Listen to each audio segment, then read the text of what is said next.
Today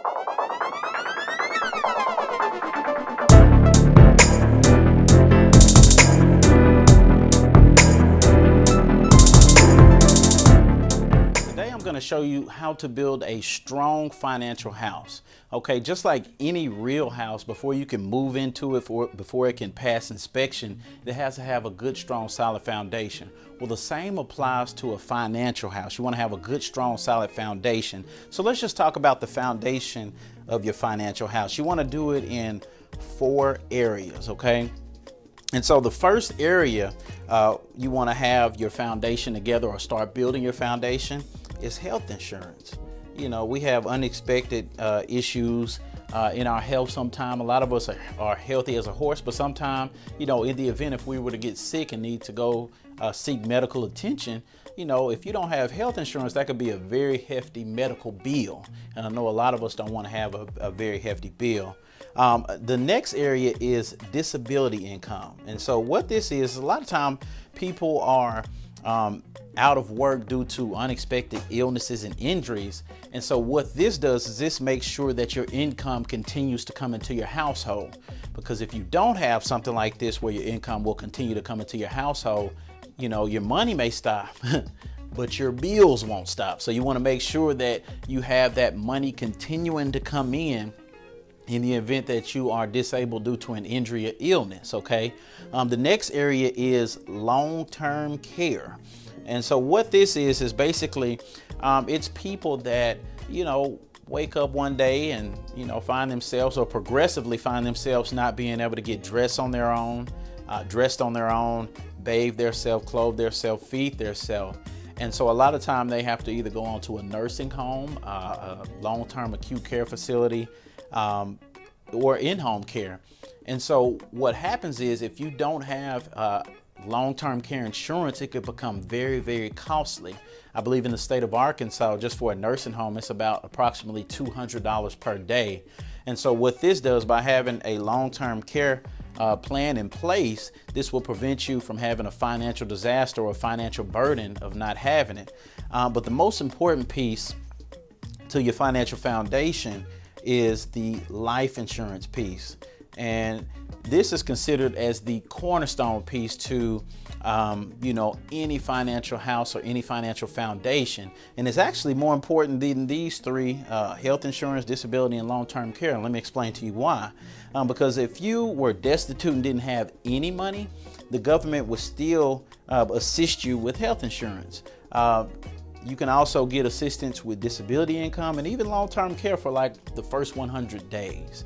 But if you pass away and don't have any life insurance, you know, people would probably, you know, they would bring chicken to your funeral, they would bring cake. But if you don't have life insurance, they won't bring a check. And so you want to make sure you have chicken, cake, and check for your family and your guests. And so once you get this taken care of, this is again called the protection phase of your financial house. The next phase you want to move up to is the accumulation or the savings phase. And so you want to do this typically in 3 buckets. So the first bucket is considered the emergency fund.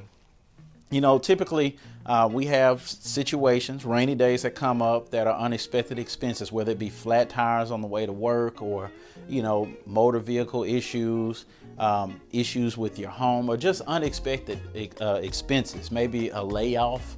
And so most financial professionals would venture to say that you would need to have anywhere from 3 to 6 months of your monthly income. So for example, you know, either your monthly income or your monthly expenses, whichever you prefer.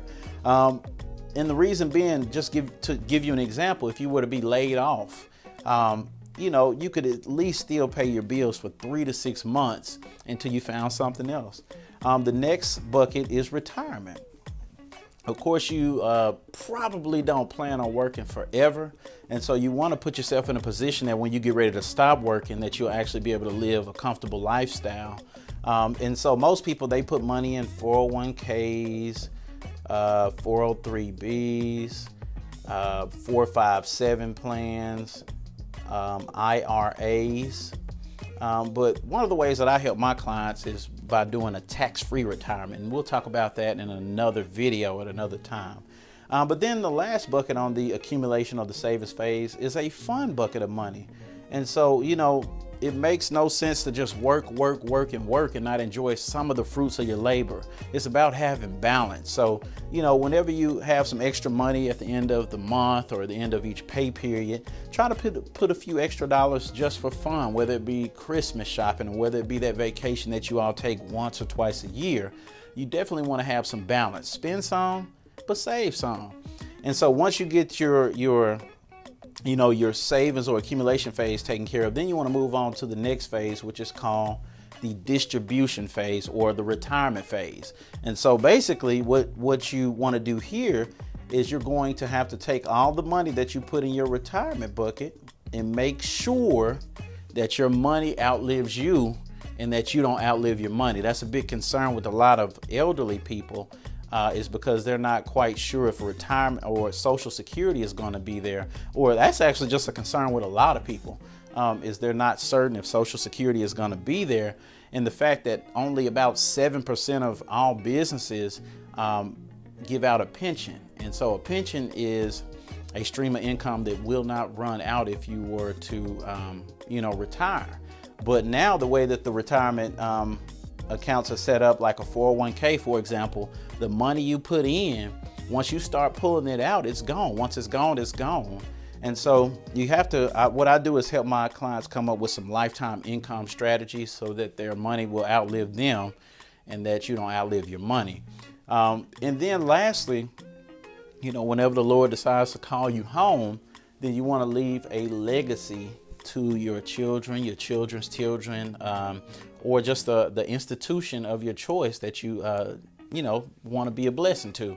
And so that's pretty much all I wanted to show you all, is how to build a strong financial house. If you haven't started building your house yet, that's fine. The journey of 10,000 miles starts with one step. And so if you're ready to start taking action and you're ready to start building your house, message me below, inbox me, or give me a call and say, I'm ready to build my house.